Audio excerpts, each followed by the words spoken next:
Hello everyone, કેમ છો બધા? મજામાં? આજે હું તમારી સામે લઈને આવી છું એકદમ મસ્ત ગુજરાતી દાળની રેસીપી.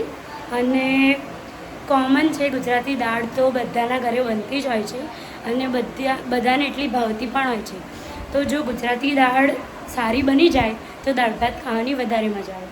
તો આજે હું તમને કોઈ એવી એકદમ ઇઝી અને સારી રેસીપી બતાવીશ કે જેનાથી ગુજરાતી દાળ એકદમ સારી બને અને તમે બી ટ્રાય કરજો, બહુ મજા આવશે.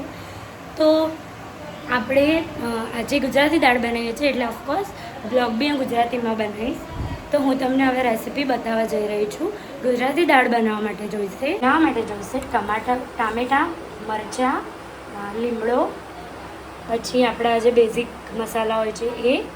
પછી મેં અહીંયા દાળને ધોઈ ચોખ્ખા પાણીથી તુવેરની દાળને ધોઈને 3 થી 4 સીટી મારીને એને ક્રશ કરી લીધી છે.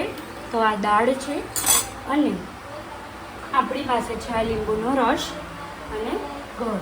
તો આટલી જ કંઈક આઈટમથી આપણે દાળ બનાવવા જઈ રહ્યા છે. તો રેસીપી સ્ટાર્ટ કરીએ છીએ. આપણે ગેસ સ્ટાર્ટ કરી દીધો છે અને આ બાફેલી દાળ ક્રશ કરીને તૈયાર છે. તો સૌથી પહેલાં આપણે એની અંદર નાખીશું હળદર, 1 ચમચી જેટલી હળદર નાખ્યા પછી આપણે દાળની અંદર નાખીશું ટામેટાં જે આપણે સમારીને રાખ્યા છે. તો ટામેટાં બધા નાખી દીધા છે. તમે જોઈ શકો છો મેં અહીંયા હળદર અને ટામેટાં બંને વસ્તુ દાળમાં નાખી દીધી છે. હવે દાળ થોડી ઉકળશે પછી હું તમને આગળની પ્રોસેસ કહું. હળદર અને ટામેટાં નાખ્યા પછી દાળને ઉકાળવાથી દાળનો પ્રોપર એકદમ યલો કલર આવે છે, જે પીળી દાળ ગુજરાતી હોય છે એવો. તો જોજો, હમણાં થોડીક વાર રહીને તમને બતાડીશ. જો દાળ ઉકળી છે ને એટલે તમે જુઓ કલર એકદમ ફાઇન આવે છે દાળનો. તો હવે આપણે બીજા ગેસ ઉપર ગેસની ફ્લેમ ચાલુ કરીશું. ગેસની ફ્લેમ ચાલુ કરીશું અને થોડી ગેસની ફ્લેમ ધીમી કરીને આપણે દાળનો વઘાર કરીશું. તો વઘાર કરવા માટે સૌથી પહેલાં આપણે જોઈશે તેલ. તો આ હું તેલ લઈશ થોડું. તો મેં તેલ લીધું છે. એની અંદર હું નાખીશ રાઈ,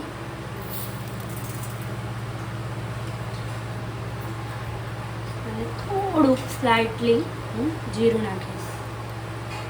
વઘાર થઈ જશે એવી તરત તમને રાઈ ફૂટવાનો અવાજ આવશે અને જીરું પણ. તો એવી આપણે નાખીશું 1 ચમચી હિંગ. પછી નાખીશું આપણે ગ્રીન ચીલી અને પછી નાખીશું આપણે લીમડો. આપણે સ્લાઇટલી રેડ ચીલી પાવડર નાખીશું એટલે લાલ મરચું. અને પછી આપણે આ વઘારને દાળમાં નાખીશું લીંબુનો રસ નાખી દીધો છે. વઘાર બી અંદર નાખી દીધો છે. હવે જો આમાં કેવું છે, તમે ખાંડ પણ નાખી શકો છો ગળપણ માટે અને ગોળ બી. પણ બધાને ખબર જ છે કે ખાંડ એટલી બધી હેલ્થ માટે સારી નથી. તો આપણે યુઝ કરીશું ગોળનો. તો હું નાખીશ અહીંયા 1 ચમચી ગોળ.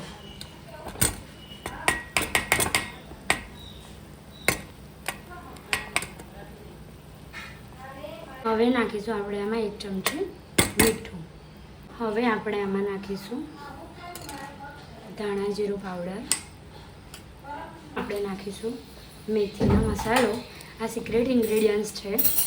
જો જે મેં લાસ્ટમાં નાખ્યું છે આનાથી દાળનો ટેસ્ટ બહુ જ સારો આવે છે. આપણે આવી રીતે દાળને ઉકળવા દઈશું. ફ્રેન્ડ્સ, મારી ગુજરાતી દાળ તૈયાર છે. બપોરના વાગ્યા છે 12:30. ચલો બધા મારી સાથે દાળ અને ભાત ખાવા. બહુ જ મસ્ત બની છે, એકદમ મસ્ત સ્મેલ પણ આવે છે અને હિંગ અને લીમડાના કારણે તો બહુ જ મસ્ત લાગે છે. ઉપર તમારે ધાણા બી નાખી શકો છો, કોથમીર, પણ મારા ઘરે અત્યારે અવેલેબલ નહોતા એટલે મેં નથી નાખ્યા. તો મારી ગુજરાતી દાળ તૈયાર છે, તમે જુઓ.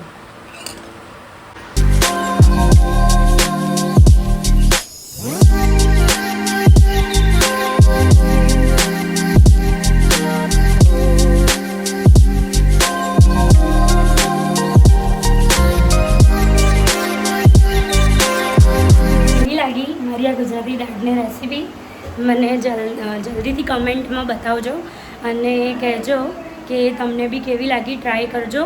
અને જો અગર આ મારો વિડીયો પસંદ આવ્યો હોય તો લાઈક કરો, શેર કરો, કમેન્ટ કરો અને સબસ્ક્રાઈબ કરો. આવી જલ્દી જ નવી નવી રેસીપી સાથે મળીએ. નંદનીઝ કિચન મારું ઇન્સ્ટાગ્રામમાં પેજ બી છે, એને ફોલો કરો. ત્યાં મને DM કરી શકો છો તમારે કંઈ બી રેસીપી નવી જાણવી હોય તો મળીએ જલ્દીથી. નંદનીઝ કિચન ઓન ઇન્સ્ટાગ્રામ મારું પેજ છે અને યુટ્યુબમાં મારી ચેનલ છે નંદની શાહ. તો આપણે જલ્દી મળીએ નવી રેસીપી સાથે. બાય.